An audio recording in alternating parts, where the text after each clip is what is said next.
we were growing like crazy. We went from 70, 80 million in sales to $1.2 billion in like 3 years. What? It was fast. What's up, y'all? John Wetmore back with another episode of Insurance Insiders Podcast. Got my buddy, Stephen Odom here. Good dude. Met, funny enough, through Maddox's baseball coach is your attorney. That's right. We were buddies, and we're at an event one day, a kid's bouncy house thing down off Barrett. And he's talking. We're just shooting the jazz. And he starts talking insurance lingo. You know what I mean? Like, lingo comes out of his mouth. I'm like, why did you say that word? And I don't remember what it was. You know what I mean? Like, I was looking at my guy's issue paid number, whatever it was. Yep. And I'm like, what made you say that? And he starts explaining the industry to me. And I'm like, dude, I'm in the industry. I know what the word means. Yeah. And then, I think a couple weeks later, man, we were sitting at lunch. Oh, yeah. He texted me that day, and he's like, hey, I got a guy you need to meet. Yeah. And I'm like, what's his name? And he said, John Wetmore. Yeah. And so I was like, cool. And then I did what everybody does, right? Go to Google, go to Facebook, go to Instagram. Yeah. And I'm like, wait a minute. This is like my spirit animal. I think I texted you that. You did. Yeah. I'm like, like everything you say on your everything, your videos, just all the stuff, our conversations, our lunches, our dinners that we've had together. It's like, man, I feel you. Like I agree with just about everything you say when it comes to this business. It's been neat getting to know you. Obviously now you run Impact and got to visit your facility. I appreciate you coming to mine, first of all, because I think this is the first one. We only started this podcast. I think you're probably, probably number 8 or 7 or 8, Reese? Only one in person so far. Okay. Which is cool. There we go. We built it all out before So it's fun to have you here, but I appreciate you coming. And I got to see your facility a couple weeks ago. I told my crew I want to take them up. Yeah, anytime. You know, we sell some insurance, but I'm a vision guy. Yeah. And your place is like, smokes. Legit TV studios, and so I'd love to hear more, dude. You start wherever you want, but you've been in the business a while. Yep. And again, what's it, 55,000 square? 55,000 square feet. Man. And really, it's we made we started off in a townhouse. Yeah. In 2011. Okay. So this week I got recognized for my 13-year anniversary. Because I resigned April 15th of 2011 from previous company, and then put in my 2 weeks notice, and so May 1st was our start date for Impact, May 1st, 2011. So it was funny. We started in a townhouse. And we moved into about 5,000 square feet. I don't know the exact timeline. I wish that, that's the type of stuff if you journaled. Yeah. I wish I did that too. Then I'd know it for sure. But moved into 5,000 square feet probably like 6 months later. Okay. 3 to 6 months. Pretty fast. Yeah. And then we upgraded to 15,000 square feet. Is that the one I went to first? That was 30,000 square feet. Okay, got it. Yeah, so we went townhouse, 5,000 square feet, 15,000 square feet, about 29,000 square feet, and then the big move to 55,000 square feet. Yeah, it's been a good run. Sick. How many employees are in there? We've got 127, I think, today. Man. And then how many agents? Because all the agents are 1099 like ours, right? Yes. Yeah. How many agents, roughly? So there's advisors that are contracted with you, right? Yeah. And there's advisors that are agents that do business with you. Yeah. This year we'll have about probably 600 or 700 good customers, good producing advisors. We probably have 1,000 that will give us a piece of business, and then there's probably 2,000 that are contracted. Sick. And so. Explain the model. Yeah. It's so different than anything I've ever seen. For me, you know what I mean? And to be clear, I'm pretty sheltered. I stay in my hole. I do business. I grow our thing, but it's very, I like your angle. Yeah. Because you sell a lot of the same stuff. Definitely. Right. IUL for you. You sell some IUL. Yep. You sell mostly life insurance, right? Mostly life. Yeah. We do probably, we're probably pushing I think we did like 2.5 million in IUL business last month. Okay. And probably 12 in life. Total? Outside of that? No, outside of so 15 total. Okay. Yeah. So, so we're more annuity and AUM focused. We sell very little. When I heard your annuity number, I was like, whoa. Yeah. I mean, we do a small, I think we did 40 million last year. Yep. What was yours was like? We did about 2.3 billion last year of annuities. Oh Lord. Tracking every month this year we've beat last year. So we're tracking, we're going to have a big, we'll see. You're close. We may sniff it. Yeah. We may sniff billion it. in annuity with. Yeah. 600 people will write an annuity, roughly? Pretty much. Yeah. So we'll have, for perspective, we had 6,000 agents write a policy last year. We have about 1,800 a month. You know how that is. Yep. They fall off, whatever turnover, which you don't have quite as much of because you're model, which I want to hear about. But 6,000 or 40 million. Yeah. You have 600, right? 2.5 billion. Yeah. So I'm trying to learn from you, dude. Well, life insurance, it's like a different, in some ways it's a different customer, but in other 100%. ways it's the same, right? Like there's some crossover. Yeah. But then there's a lot of guys that maybe don't have the patience to write life insurance. 100%. Right? And whereas annuities are, there's no underwriting, there's a little bit more higher end client. Yeah. I think you target for sure. I think so. People with manage money, CPAs, things like that. We turn down term business. Yeah. You know, so like if they're doing term business, that's just not what we do. We're not staffed for that. Yeah. Because our life team's small. Yeah. Our life team, we've got 4 or 5 people on our life team. And then on the life side this year, I think we'll do maybe 7 million a target. Yeah. So it's a profitable business for us, but we're not killing it like you guys are. And then on the AUM front, we write this year we'll probably do 800 million of new assets under management on the IP. It's called Impact Wealth on the IPW platform. New business. That's new business. Yeah. Yeah. And so that's a great business. What will total be? Total, roughly 3.6, 3.7 billion between AUM and annuities. That's badass. Yeah. And then we give life times 10 credit.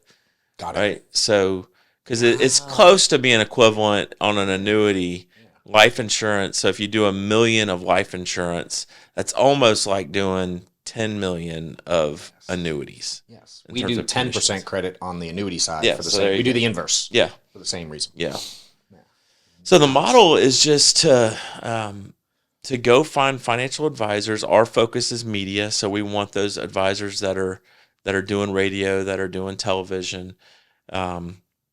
We try to bring them in and show them that we can make their lives a little bit easier, and that we'll do it for them. And so, you know, we co-host radio shows all across the country. We produce now, I think, 40 or 50 television shows across the country. A ton of TV commercials across the country, and actually we had this conversation this morning, which you'll appreciate. So had the sales team in, and just talking about like, how do you answer this question? What do you do? Got it. What do you do? Yeah. So if you're talking to an agent, right, you're trying to recruit them. Yeah. Well, they want to know one thing, like, what do you do and how can you help me? Yeah. Right. And so, but the thing that I was thinking about this morning, it's like, not only obviously do we as salespeople need to know that question, like how do we answer that? But like if we have a sales team, like our answer needs to be the same. Correct. Right? Like what do we do? It all needs to be the same. But so does our director of first impressions.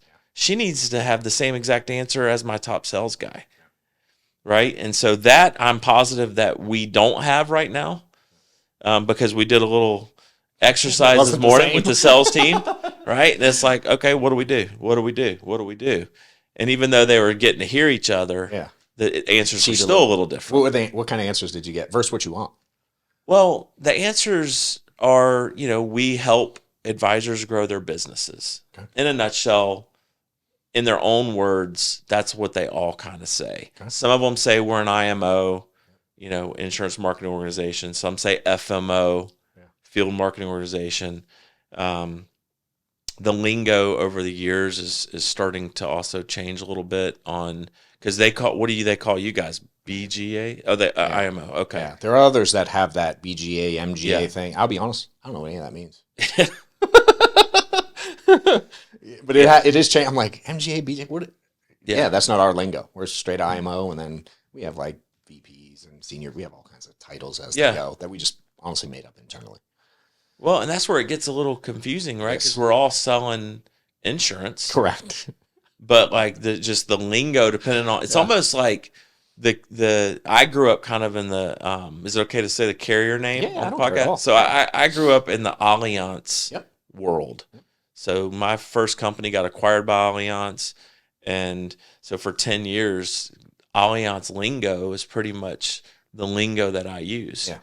But as soon as you get outside of the Allianz lingo, then other insurance companies had different, instead of Allianz called us FMOs. Yeah. But then Aviva at the time, which is now Athene, called us IMOs.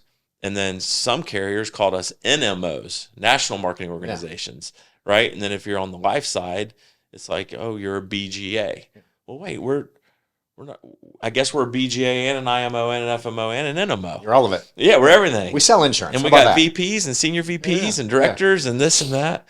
So it's just trying to make it simple for that end client, man. Yeah. To just tell them what you do. So what do you want the message to be for your team? I asked you what y'all do. I want the message to be, we help financial advisors become local celebrities in order to make the biggest impact in their communities to help the most people that they can help retire successfully. It's a lot more clear. That's what we do, right? Because we bring them in, we rebrand them, we build them a new website, give them all new business cards, marketing materials, make them look like a $1 billion company, put them on radio, start to make that brand happen in the community, filter in or layer in some seminars, right? Then sprinkle in some television. And then the next thing you know, you're walking into Publix and you're in small town USA, right? And they're like, hey, are you John Wetmore? I saw you on television. I listened to your radio show, right? And so then you're starting to build a brand that competes against the big brands, the Edward Jones and the big dogs in the industry. It's giving them a lot of credibility and exactly third-party credibility. That's the magic word. Yeah. What can you do to build your third-party credibility? It reminds me of I just did a Zoom podcast a minute ago, and I was talking about that dude. You ever see that $1 Million Listing? Yes. It's look how big they've gotten. Yep. Now that they've just made a TV show of what they do. Follow around some real estate guys who sell some real estate. Yeah.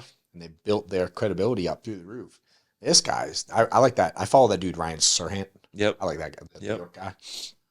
And it's neat watching, I don't know, that show's he's probably been on it a decade at least, however long it's been. And it's nuts watching what that source can do.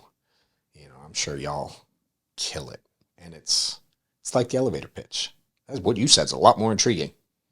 Well, there's still, if you're targeting a 50-year-old plus demographic, they still do listen to radio. Yeah, 100%.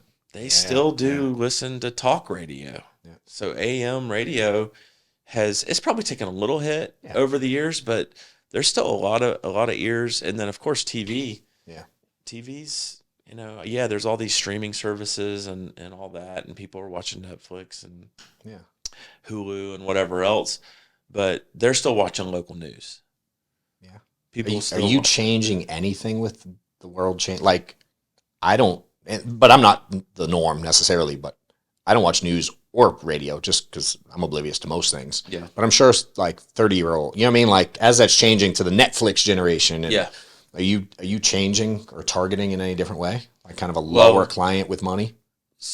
I would say we're adding on, like as you've seen our facility, we've doubled down on media. Yeah. We've spent millions of dollars. I was going to ask if you'll share. Yeah, I mean we spent about $8 million on technology, right? Just cameras and studios and, you know, all this equipment that you've got in here. Stuff isn't cheap, right? You want the best stuff, because in 6 months is all gonna be old anyway, right? So you got to get the best stuff that you can today.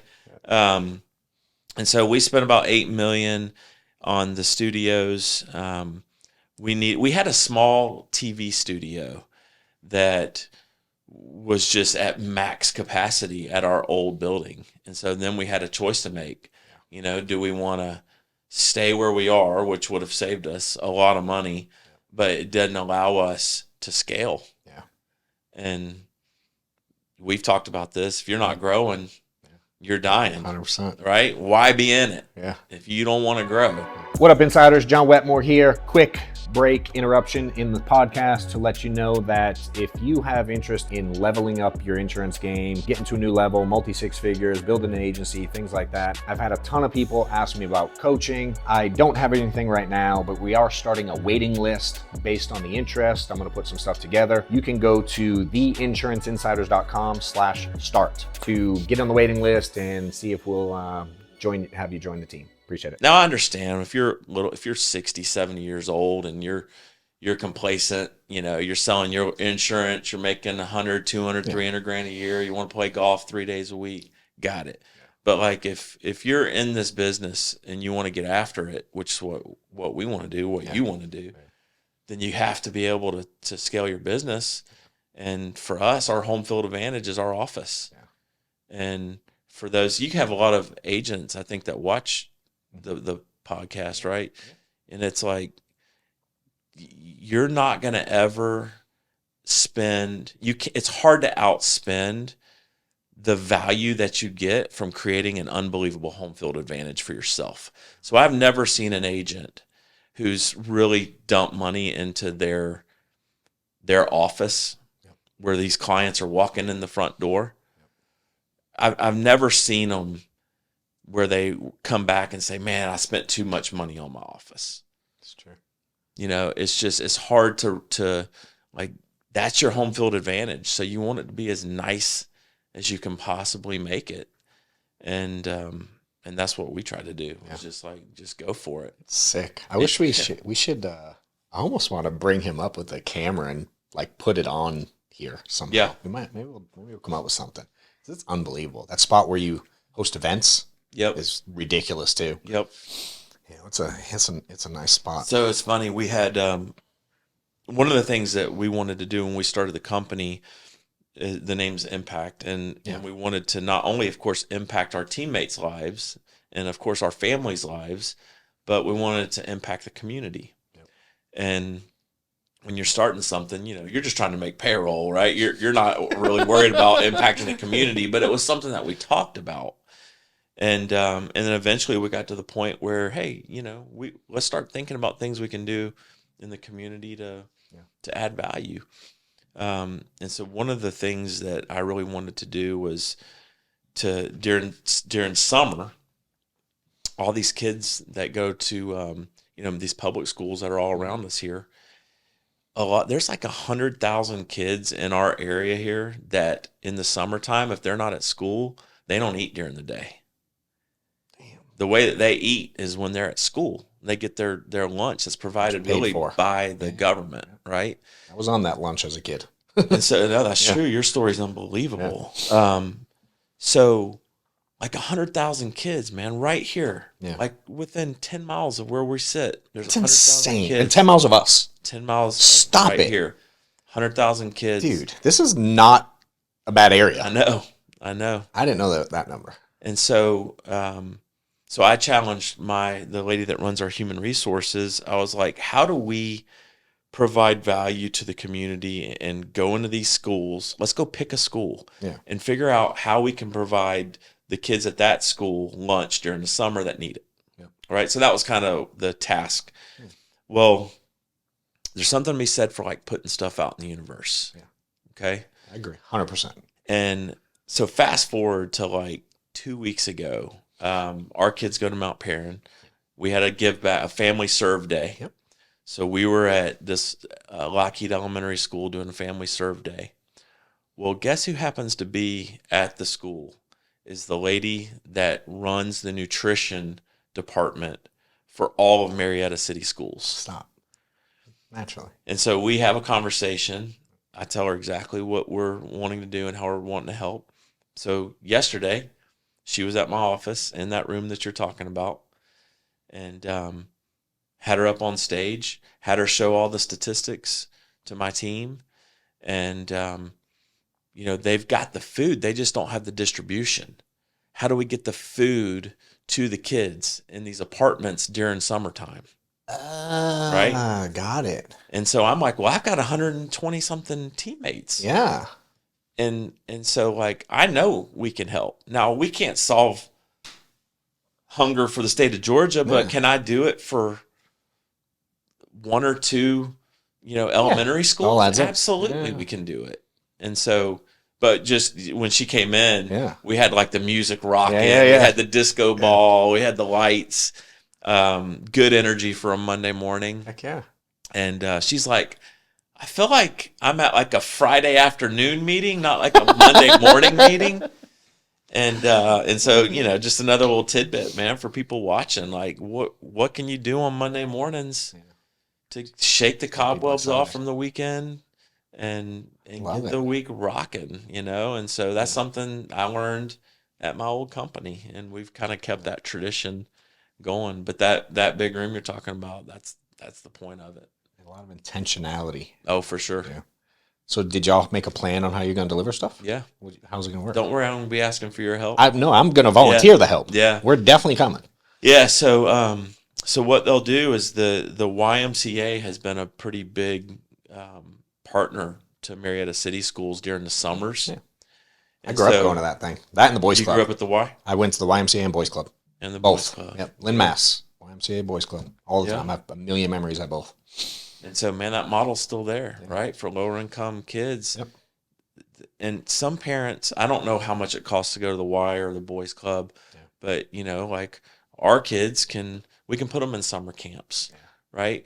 Well, if you're living in an apartment and you're getting free lunches, that's not even an option. No. Summer camp is not, right? No. So I ran around the neighborhood all summer. Exactly. That's what they like doing bad things. That's what's still happening. They're still running around the neighborhood. And so what we've got to do is we've got to go pick up the food. Okay. And they have a facility that's from here. It's a 15-minute drive from here. Heck yeah. They have a facility. You pick it up. They pack it in coolers. Okay. And then we just have to get it from that facility to these 4 apartment complexes that we've signed up for. Yep. And just give it out. Just for like an hour. Like it's not an all-day 100%. thing. All we got to do is just be there. And she's like, you just wait and see, man. The kids will start coming out. Heck yeah. And they'll come. When's it starting? I think it's June 5th through like the middle of July. I definitely want to do it. And I have some idea. We can get some people. We know too many people around here that can definitely afford the time to help. Absolutely. And Steph would love to be involved. It's just like distribution. It's really amazing because I was thinking, okay, we're going to buy all the food. We'll prepare it. I was kind of envisioning you were going all in. Conveyor belt, right? At Impact of saying people, here's the bread, here's the meat, here's the chips, here, pack it in and just have cars pulling through and handing it out.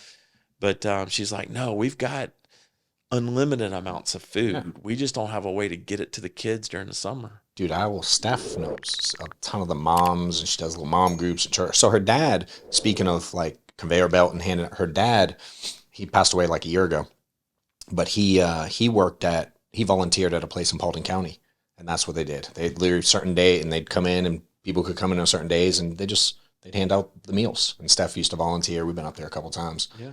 And since he's not, again, we're not in Paulding anymore, and he's not alive anymore, and so she's definitely us as a family looking like, what can we do to help? So and our staff can help, but we can. And it's important, I think, and I'm going to encourage my teammates, like, have your kids be a part of it. Yes. If your kid is privileged enough to be able to go to summer camp and have 3 meals a day, and, What's crazy, dude, is I took Maddox the other day. So he's 12, and he has gotten into it. He went from the stage which yours is a freshman. Yeah. Right. So do you remember the stage where they didn't want to shower or brush their teeth ever? And then one day they wake up and he's now using like, not only is he brushing his teeth, he's using mouthwash, deodorant. And he asked the other day if I could take him to the store and buy him cologne. Yeah. So I'm like, all right. It's like 8 p.m. I don't know if it was Friday or Saturday night this past weekend. And so I take him up to just the mall, dude, town center. Yeah. And that place is a dump now. Yeah. You know. Sad. Yeah. So we get out and he's like nervous because we live in our little bubble, dude. And he goes from my house to Mount Perrin to the country club. Yeah. That's all in his baseball team. I mean, he doesn't, and he's not experienced. My other kids knew broke. Maddox doesn't know that world. Mm-hmm. And we take him up to the thing and he's like, "What is this the one where there's violence?" Like, and I had to like explain, like, dude, you ain't seen violence, kid. Yeah. You know what I mean? Like, he doesn't understand, but he's such a sweet kid at heart. And him and his buddies, they can definitely afford some time to get out of the club this summer. And we were talking with staff. All we have to do is drop them off in the summer and they play at the pool and eat and do whatever they want. It's like, it's spoiled as shit. Yep. But what a life. I try to explain to him, and he's never been where I grew up. I've never taken him. But I kind of... Where was that again? Lynn, Mass, right outside of Boston. Yeah. Projects, big high rise, like there were two 12-story buildings right next to each other. And so 12 stories each, and there was probably 30 or 40 apartments on each floor. So we're 400 plus people living in this completely welfare government assisted housing.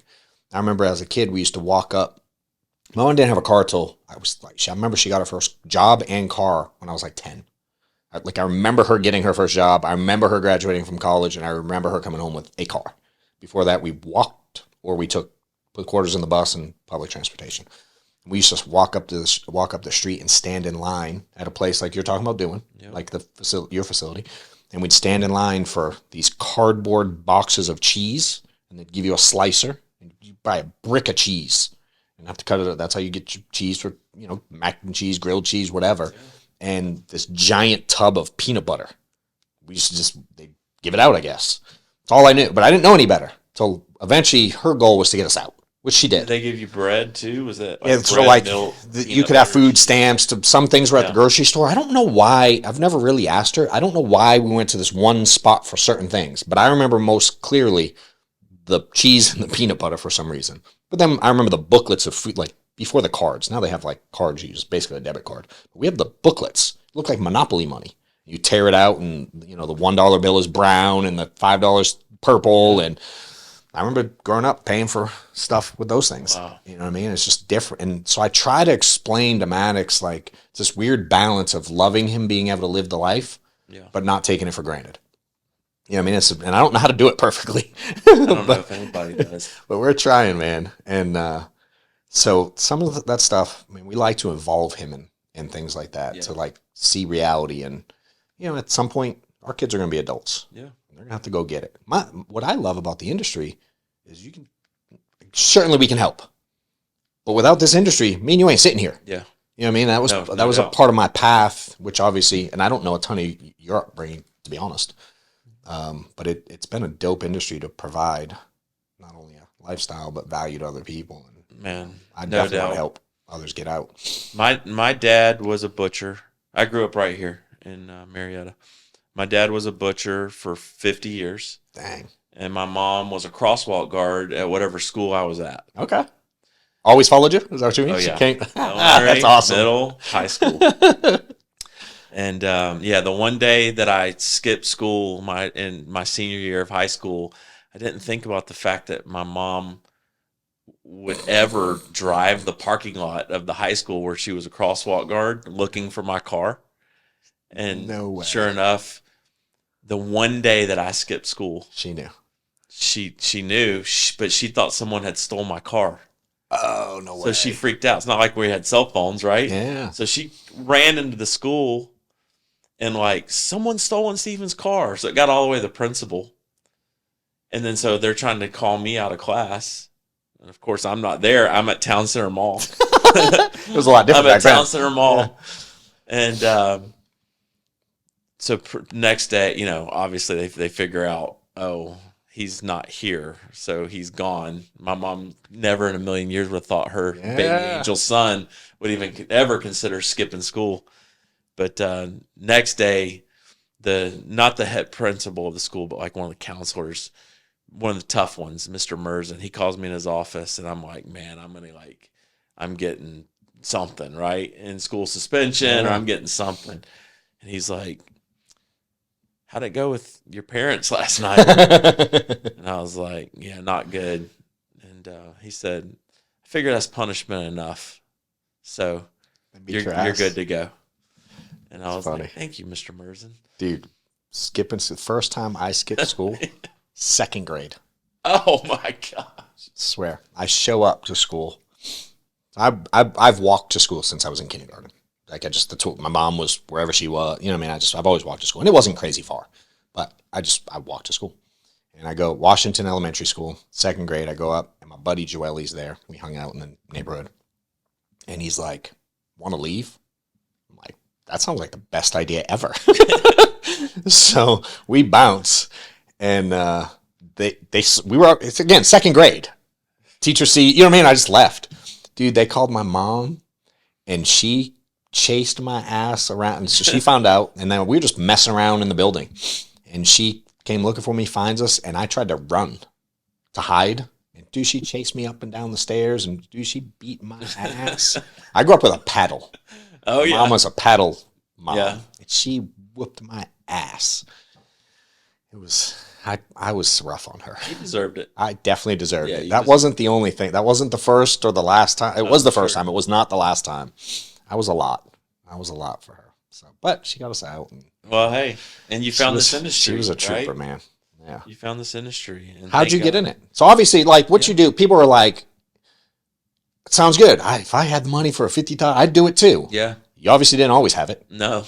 What was the start like? No, how'd you just starting out. I just graduated from KSU, Kennesaw State University, and I had a buddy that he and I played high school basketball together, and he kept asking me. He's like, "You need to come interview at this little company. You need to come interview at this little company."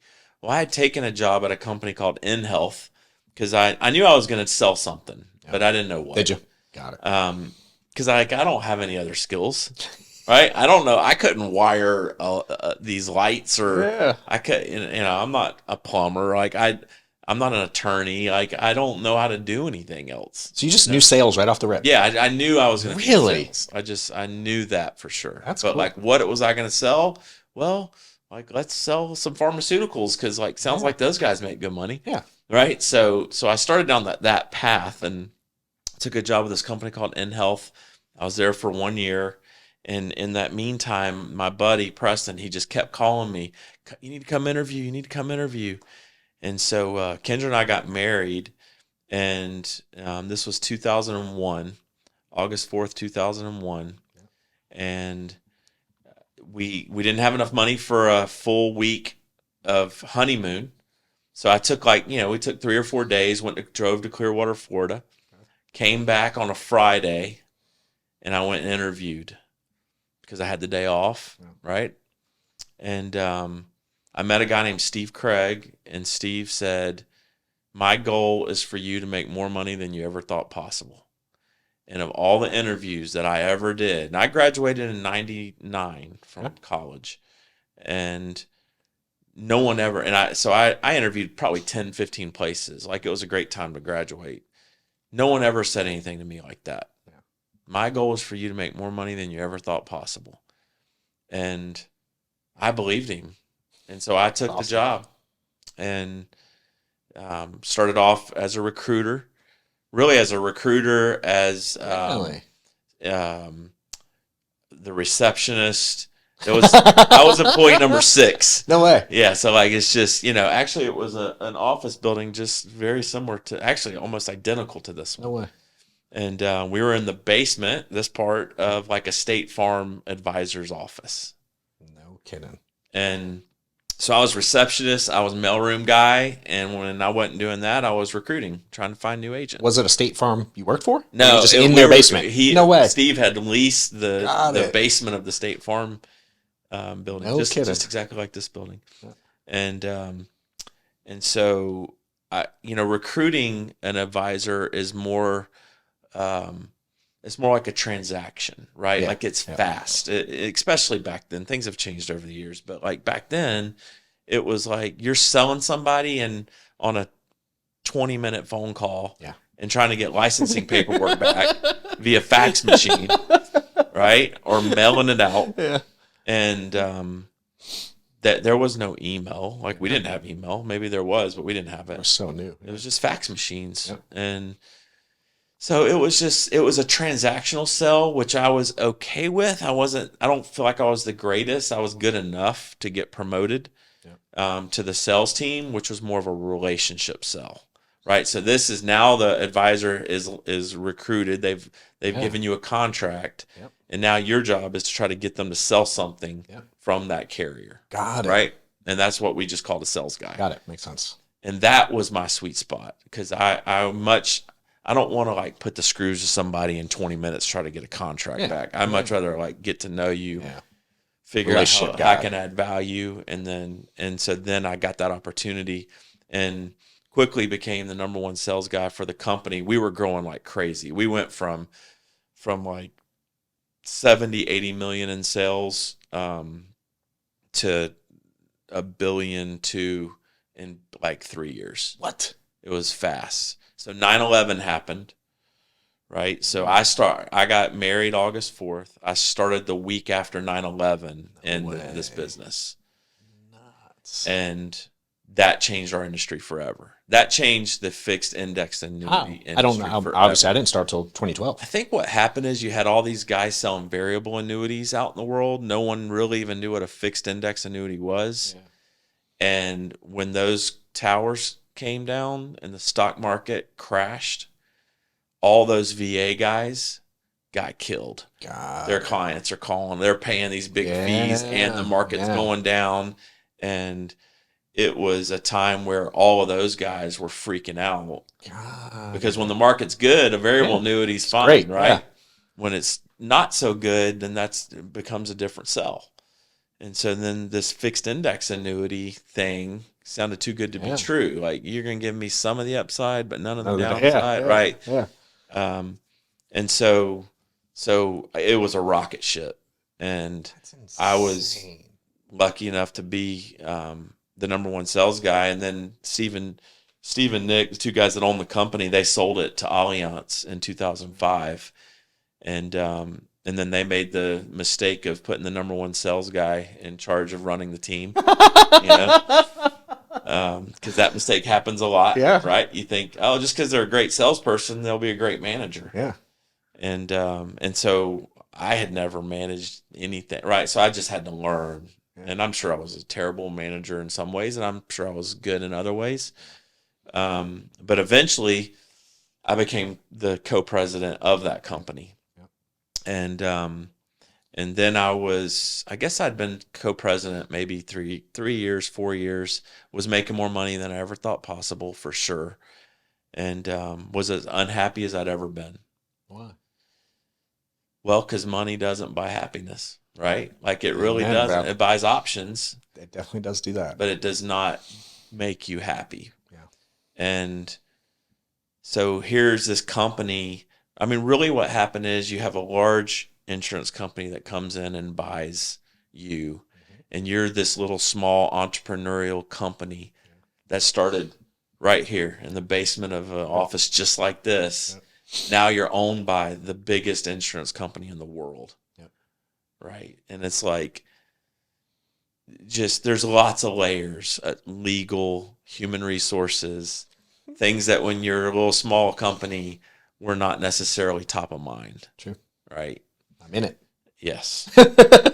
And so it's hard to have a taste of true entrepreneurial. And the stuff we did back then, it can never be recreated because the world has changed. We were a frat house / locker room. You had a bunch of 25-year-old, 23 to 27-year-old guys running a sales organization, right? I mean, so it was just very different stuff that you could do. You couldn't put on the internet now, huh? No. So that turned eventually into like, missing the stuff that was no longer possible. Yeah. And it wasn't anybody's fault. Yeah. It was just time. And so I knew that the guy that had started the company, I knew that he had set some money aside. He had told me years ago that, he was going to do something again one day. He had no idea what. And so I just called him one day out of the blue and said, let's meet. So we met at Marlowe's Tavern right there on Chastain, and I told him that I just really wasn't happy anymore. I've kind of reached the pinnacle. I couldn't go any higher. I was the president of the company, so like, and I wasn't going to move. So like, what's next for me? And I was young. That was 13 years ago. I'm 47. Yeah. So however old I was. 34. 34. So what year was that? Young buck. That's when I got started. You said 11? That was 2011. Yeah, so I got started right after that. Yep. 2012 I got started. And so he said, so I said, well, I need to borrow some money. I'd like for you to be a part of it. And so we borrowed $1.2 million. And he said, under 2 conditions. You hire my son, you hire my daughter. No way. And so I said, absolutely. And heck yeah. So his son became our IT guy. His daughter was like receptionist and operations, scrubbing applications, that sort of thing. And then a couple other guys ended up joining, and so we had a small team of 5 that just started, and it was crazy because you go from making great money, right, to like making nothing, zero. Yeah. And I had a 1-year-old, a 2-year-old, and a 4-year-old.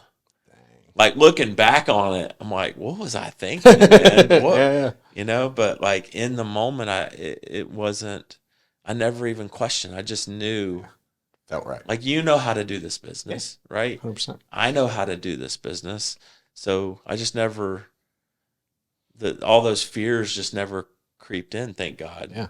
Because it may have kept me from going for it. 100%. But it stops most people from doing it. But thankfully, I just never even thought about it. But when I tell people now I had a 1-year-old, a 2-year-old, and a 4-year-old, and like started over, that sounds like what were you thinking? Yeah. But there comes a point where in all of our lives, it's like you come to a crossroads and you have a choice to make. Do you want to be complacent, or you want to go for it? Yeah. And thank God, my biggest cheerleader was my wife. I was going to ask. Yeah, because she could have very much have been like, let's brakes on it. Yeah, right. Like, man, that's too risky. Yeah, we've got these kids. Like, what if it doesn't work? Never once did she say that to me. Never once did she say, what if it doesn't work? It was just it was the opposite. It's like, whatever you want to do, I'm with you. Yeah, and. That's so sick. There we go. Yeah. Steph was the same way, dude. And I've had a lot of people over the years struggle because spouse, one or the other, just kills them with the negativity and what if all the negative stuff, and same. Steph didn't question this once. Yep.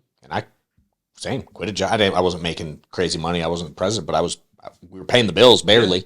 And quitting was like, you go from 40 grand to nothing. That's right. That's a nutty, insane. She was like, go for it, do it, knock yourself out. Yeah, it's all relative, right? Yeah. If you're making 40 grand a year and that's the lifestyle you're living, then going to 20,000 a year is tough. Yeah. Yeah, like 50% pay cut, right? So whether you're making that 500,000, $1 million, like it doesn't matter. Pay cut's pay cut, and we all live up to our lifestyle. Yes, we do. Right? Yes, we do. Yeah. It's wild, dude. Yeah. It's such a neat journey. So the one question and this is selfish question because I need to get better at it. You said this, putting the sales guy in charge of running shit. Yeah. That's how I feel. Yeah. I'm like, I sell stuff. How'd you adapt? Because your team is sick, dude. Thank you. And which I love, the other part, completely off topic of my question, the 29029. Yeah. Some of your guys did. So I'm going in August to Whistler. Awesome. Yeah. Awesome. I assume, what's your guy's name? The one I met that has done it multiple times. Thomas. Yeah. I assume he's going this year. Thomas is doing trail. He's doing 29029 trail. Okay. So that you run 3 marathons in 3 days at Lake Tahoe. What? I don't know about that one. I know it's a whole. I'm worried about climbing the mountain first. Yeah. And then work your way to trail. Yeah. Trail will be tough. It's all hard. Yeah. It's all hard. But there's a lot of lessons. There's a ton of lessons that you'll learn up on that mountain. Yeah. I can't wait to do it. But it was neat when I first started thinking about it, your team was there. Funny enough, Kohlers, who got me in. Yeah. Because it was sold out. It sold out in 3 seconds. It sold out before it was to the public. Because when you do it, it's available to previous entrants first. So I couldn't even get in when I wanted to. And dude, I told him, because obviously Kat did it. Yep. And I'm like, he asked about it one day, and I'm like, yeah, I couldn't get in. It sold out. He goes, hold on. Dude, made a phone call. Next day I was in. Yep. And I think it's someone in your circle. I don't know who he called. Yeah, he called me, and I called Thomas. And did he call you direct? Matt. I didn't know that. Yeah. Well, I appreciate it, bro. Because I'm going because of that phone call. Yeah, no, man, it's been a great part. Those are great guys. Really well run company. And the guy one of the founders of that's a guy named Jesse Itzler. I love him. And so another good takeaway for anybody listening, he calls it a Masogi. Yes. And a Masogi. And so you've got your Masogi for the year, which is you want something that's so hard, one thing on the calendar that's so hard that it kind of either dictates the rest of the year or it gives you something really that as you look back on your life, and it's hard to remember like what you did yesterday, but you will never forget. No. You will never forget your Masogis. Those big, hard things that are super challenging but doable. Whatever those things are.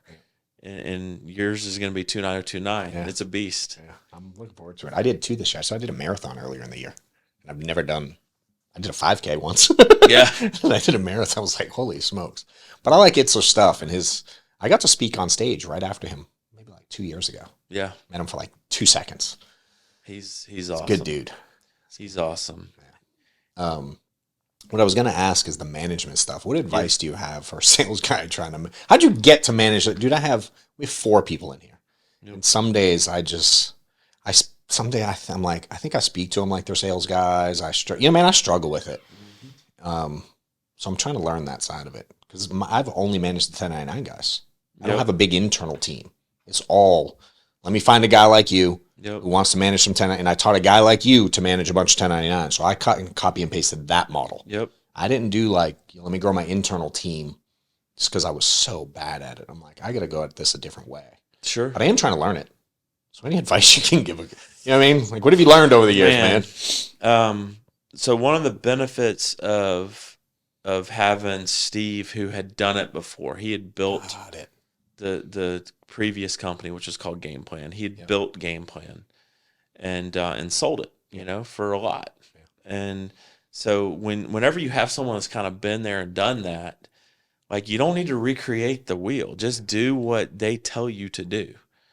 And so I'm channeling Steve here, and what Steve said. And we had one point, we had some cash, right? So like, if you're starting with nothing, then like, this is probably not the best advice. But if you have a little bit of money, a little seed money, and you're starting something, it's what are the things that you can hire that are not your skill set? Yeah. Right. So for us, the very first person that we hired was a CFO. Got it. And so I think most people would never, ever do that. No.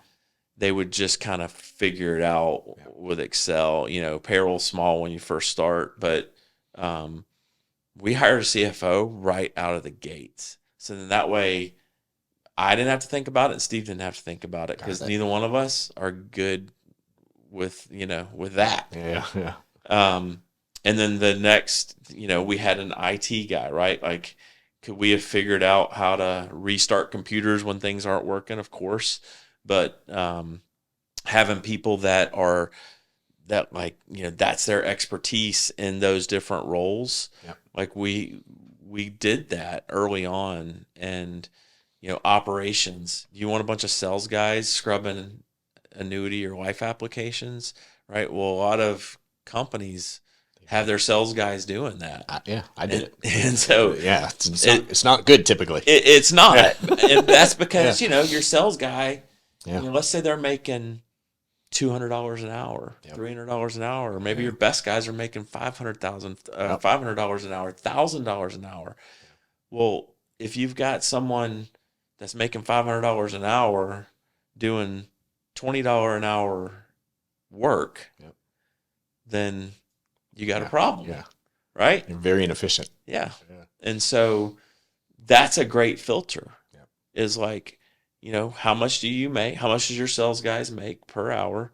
And any job that they're doing, that's, if they're making $100 an hour and it's a $50 an hour job, well, that's probably doesn't make sense, right? You need to go find the $50 an hour person who probably is better at that job than the sales guy that's trying to do both. That's probably not good at it in the first place. But you're making them do it, and I made them. I mean, same thing. But that was just one thing that I've learned through the years is like, as soon as you can afford to hire, like, and if you don't like managing people, as soon as you can hire someone to manage people and do what you don't want to do, you need to do it. Because you're probably not that great at it anyways, because it's not your passion. Yeah. Your passion. Mine is not. I know. I mean, I think I know. Yeah. Well, what is your passion? Man, I love helping. You know what it really drives deep is the kids. Yeah. It all comes down to the kids. So like, I love helping people get to a point financially where they can impact their kids in a different way, like I've been able to.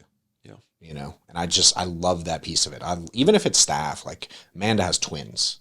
I mean, I love that she can do cool stuff with her twins because I put in the work, and then I was able to hire her for that, but then she put in the work here to help grow our company. Yep. You know what I mean? So it's like helping, even though she's not in a sales role, I still like that piece of it. But for me, it's like, how can I give back to people who want to achieve big things for their family and just be wide open about the mistakes I made and kind of help guide them through the darkness of the sales side or leadership side or building a team. It's like, I like helping people build to a new level so they can provide a crazy financial security for their kids. It's all about the family for me. You know what I mean? Like, I just love that piece. Yeah, sure. Dude. Because I would love everyone to get to live like our kids live. Yeah. That'd be dope. Yeah. So it's fine. What I struggle with is people who don't have the self-motivation, which is easy in a 1099 world. Yep. I mean, I just move on, find new ones. Yep.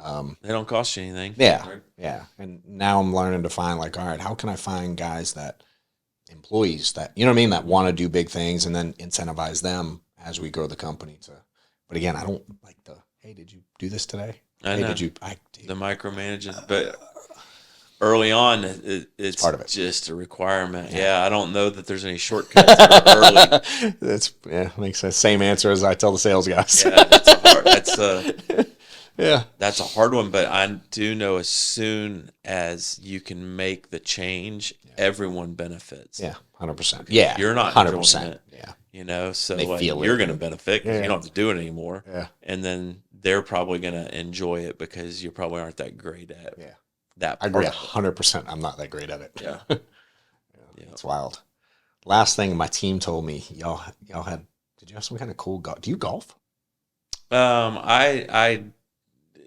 Yes, but I'm not good, and I don't golf together that often because I'm not good either. Yeah, the first time that I ever golfed was in St. Andrews, Scotland.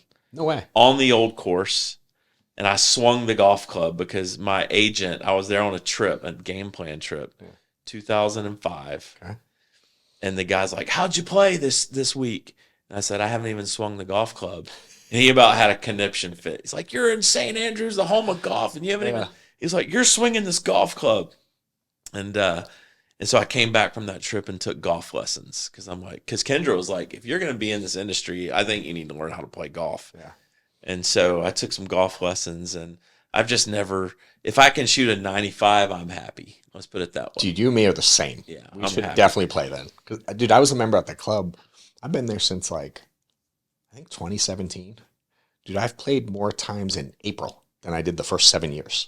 What, are you at MCC? Yeah. Right here? Yeah. So Maddox started playing with his buddies at school in August. Okay. Football season. Some of the kids left football to do Yeah. golf. And he's like, golf. His buddies invited him out, and he fell in love with it. And I'm like, and I would play with like some of the guys in the business that, and they hit the ball 350 yards, and they get mad if it's more than 3 feet from the hole. And I'm like, bro, there's the best shot ever, and they're pissed. I'm like, why are they slamming their club? I don't know. It went straightish. Yeah. You know, and so I started playing with him. So we go out and play 9. I haven't got down to the 18 thing yet. That's a long day. It's a long day. But I go out and play 9 with Maddox all the time now. And it's when it's with your son, right? That's a whole nother thing. Yeah. Because when it's on a Saturday and you're with your friends, it's like, and you've been working all week. Yeah. It's hard to give up that family time. But man, when your kid's into it, that's awesome. It's been fun. That's awesome. They told me, did you host a golf tournament? That's where I was getting. Did y'all host something? Did y'all do something? So what they were seeing is we do these on tour events, and we typically have a celebrity that somehow, some way, we're a part of their. Just depends on what. In this case, it was Bill Murray. Got it. And he had his Caddyshack golf tournament. No way. And so we got to bring down, I think, maybe 20 of our teammates and our customers. Dope. And we set up something just like this, and we do radio interviews. God. So we'll put Bill Murray, of course, on our radio network for all the shows that we produce. And it gives some financial advisors, back to that third-party credibility thing, like, why is Bill Murray, like if Bill Murray were sitting here right now instead of me, people would be like, John, why the hell is Bill Murray doing an interview with you? That's true. And so it changed things. Yeah, it does. And so we've done a lot of celebrity things just because our radio network has such a big reach. We reach like 15 million people every week. Dang, dude. And so it's, now it's like, if you're Tucker Carlson and you have a book to sell, well, we're on like almost all the major AM talk radio. If Sean Hannity's on a station, we're probably on that station. Got it. Makes sense. Yeah. Right. And so if you have a message that you'd like to get out there, then come on to our network. All we ask is for like 1 hour of your time. Yeah. And in the case with Bill Murray, we write him a check to his charity, his foundation, and in return he gives us a bunch of radio interviews, and it's a lot of fun. That's sick. Yeah, that's so dope. Yeah, I love the angle, dude. It's cool stuff. Enjoy getting to know you. Same, man. Obviously, we gotta set up dinner again soon. But anything you want to end with? Any messages you want to pass? Any info you want to give out? You want people to follow stuff? Whatever you want. Man, if you're I guess if you're doing radio or television and you're looking for some help, then that's what we do. That's our niche. We'd love to try to help you. We focus again on the annuity side of the business, so you can keep writing all that life insurance with John. But no, man, just keep what we're doing.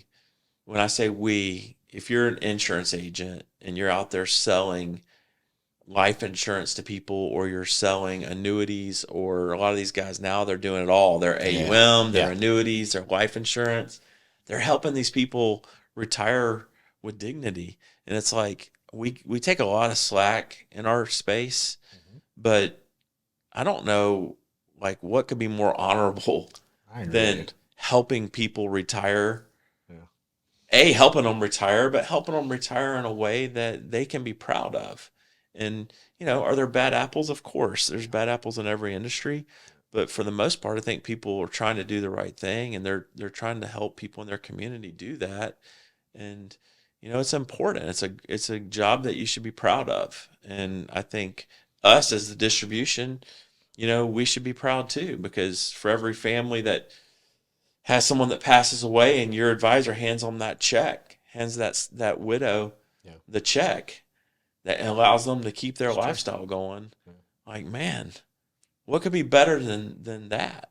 Like, that's something to be proud of. And so just, I know it's a grind. Business is hard everywhere. If there's money to be made, competition's good everywhere. So just really focus on what makes you different, and don't be afraid of that, because there's a lot of people just like you out in the world that are looking for someone just like you. and they don't want just the cookie cutter type of thing. They're looking for someone that can be a little different in the space, and so I just encourage everybody to like what makes them different. Really think about that, and then go spend some marketing dollars. Yeah. Takes money to make money. It does. Believe in the system, and just keep grinding. I love it, dude. All simple things. Yeah, man. At its core, it's going out and doing it. Simple but not easy. Yeah. Yeah. It's funny too. I always think about, and we'll kind of end with this, but like, man, there's so much opportunity out there. And what's nuts is, especially now that I've gotten to know a bunch of people at the school, like there's a ton of people killing it in insurance at Mount Parent. Oh yeah. Like I know there's 6 of us that run like big ass companies. Yeah. In each other's backyard. Yep. And never cross over each other. Yeah. Yeah. You know what I mean? Like never run into.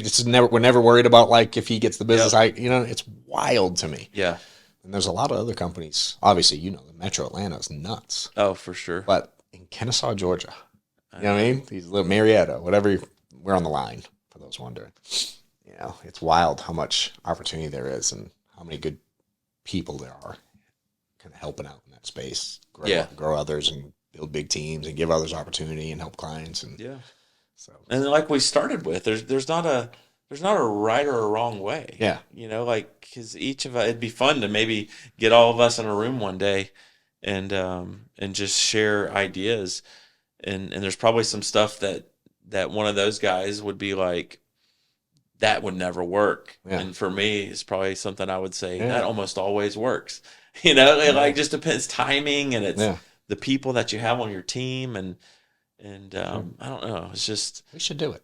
That'd be fun. Would you do it? That'd be fun. Oh, 100%. Yeah. Yeah. I know a few of them that I'm pretty close with that like would be definitely. I'll put it together if you want to do something. I love doing stuff like that, right? Because you just can learn so much from each other. The Bottoms.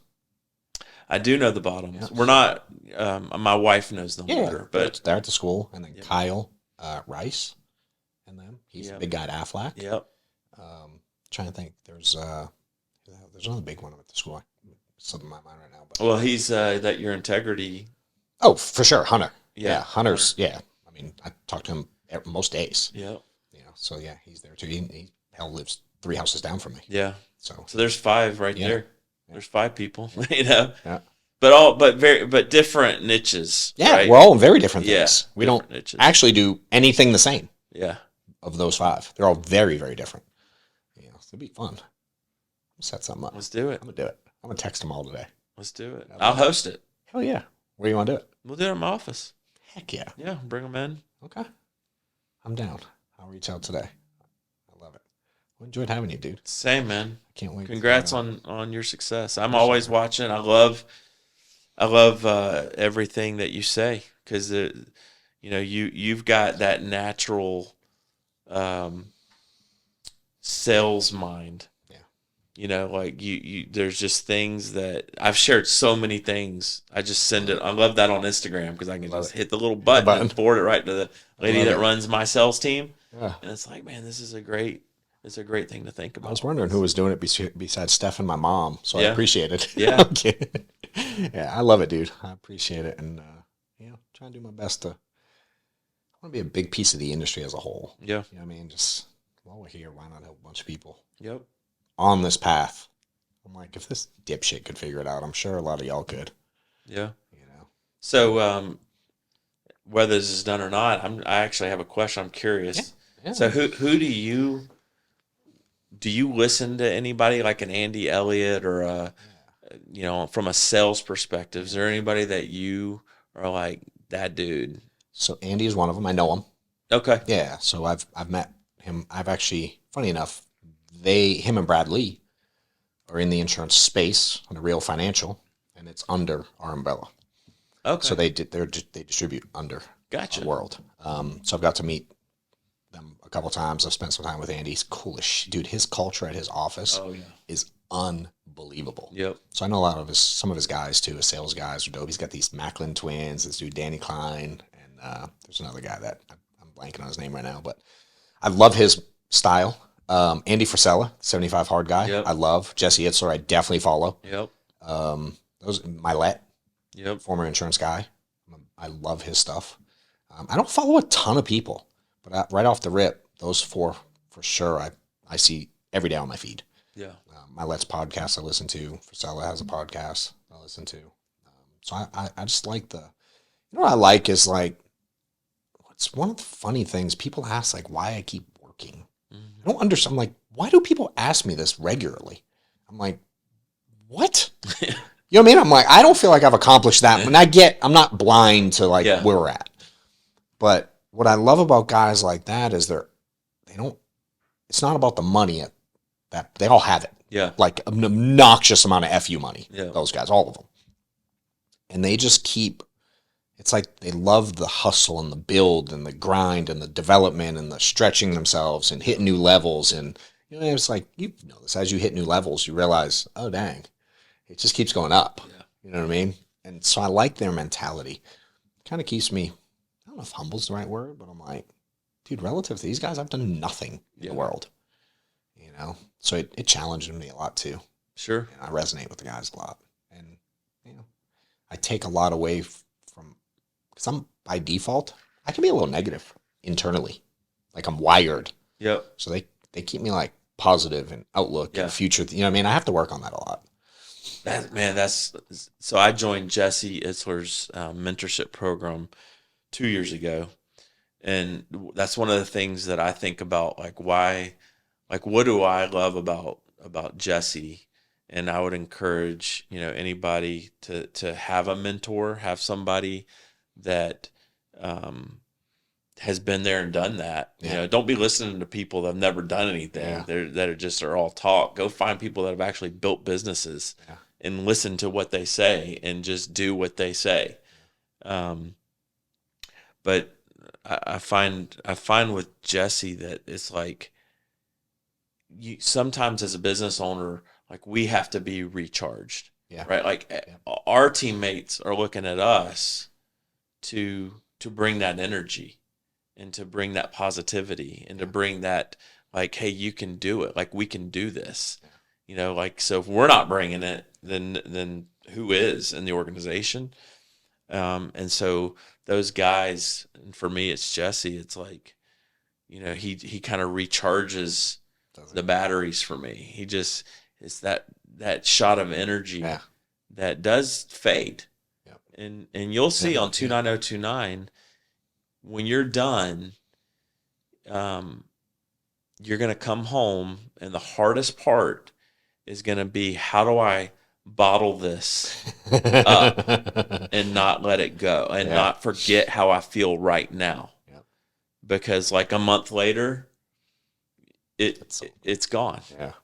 And so you gotta figure out the things that you're doing in your life, because like not everybody can take 3 days and fly to Whistler or wherever you're going and go do that or spend the money, because it's like it's not cheap, right? It's not. And so, but there's other things that we can do where we can get those wins that continues the momentum. Yeah. And that's different, right? Yeah. Maybe for you, I think you work out a bunch, right? And so like, that's the consistency of that's just building momentum in your life. And like, that's awesome. But like maybe, and I'm just gonna use this as an example, maybe you're not building that momentum with your kids, or maybe you're not building that momentum with your team, 100%. Or maybe you're not building that momentum with your wife or with your parents, whatever it is, right? And so it's just finding all those little areas where we can continue to build momentum, because the truth is we can't bottle up anything. We have to just keep recreating the energy, right? And so you're going to, when you come off of the mountain, remember this conversation, because you're going to be like, man, I wish I could bottle this up. And maybe there's a way. Maybe you'll figure out a way to do it. I haven't. Man. I will keep it in mind, though. I love Itzler's. How do you like the mastermind? His delivery is different than the other guys I mentioned. Oh, yeah. He's like softer. His totally. Delivery's smooth. Very different than Andy. Yeah. Totally. He ain't slowing down, though. No. No, Jesse. So he has some similarities in a lot of ways. Yeah. But I saw his master. Patrick Bay David? No, I don't know Patrick. He just sold, and he ran PHP. It's Okay. a big insurance company on my side Okay. of the world. For like 300 million. Wow. Yeah. And he runs Valuetainment also. I think they have, how many subscribers, Reese? 8 million subscribers on YouTube. I mean, it's insane. He's a beast in the industry. So I just joined his mastermind. Yeah. Because he's in the industry. But how do you like? I was reading about it just the other day. It's like 2 levels or whatever. Yeah. I love it, man. It's like, because what I love about it and what I love about Jesse is he gets me outside of my comfort zone. Really? And so you need people like that in your life. Yeah. And even if it's not someone that you can meet, Yeah. right? Like maybe all you can do is watch a YouTube video from Andy Elliott. Maybe you're never going to meet Andy like you got the opportunity to do. But like they can still push you and motivate you. Yeah. For free. 100%. You just watch the YouTube clip. Maybe you have to watch a commercial. Yeah. But like that's free. And with Jesse, for me it was I wanted to surround myself with people outside of my industry that are successful. Okay, so that was the number one thing that I was looking for in a mentorship group is like, how do I surround myself with people that just come from completely different backgrounds and do not do what I do? Yeah.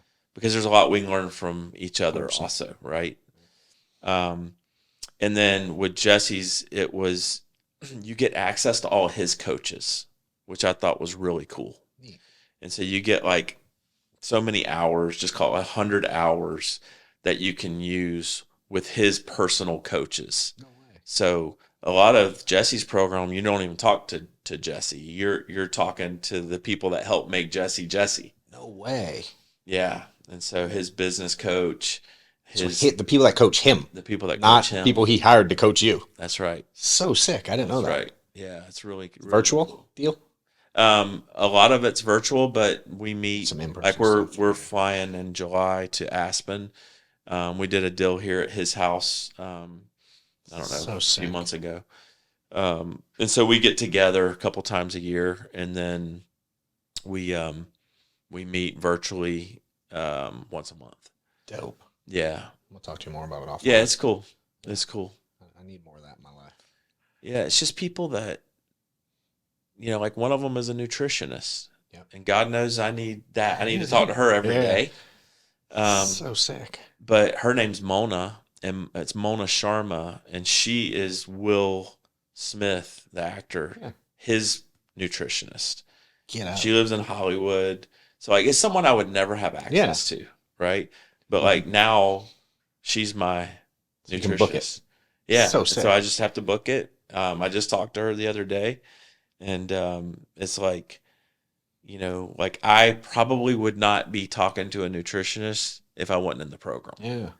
But when you're in the program, you've already spent the money, you have the hours, it kind of forces you to, there's a little skin in the game. Yeah. 100%. Right. It's not free nor cheap.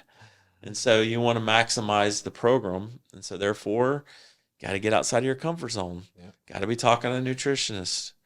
I know what she's going to say. Some of it's accountability. Yeah, I know what she's going to say. Yeah. But I need to hear it for sure. Yeah. And, so forth and so on with all the coaches. It's cool. So, appreciate you coming. Yeah, man. Bro. Absolutely. Let's do it again soon and appreciate your time. Absolutely. See y'all later.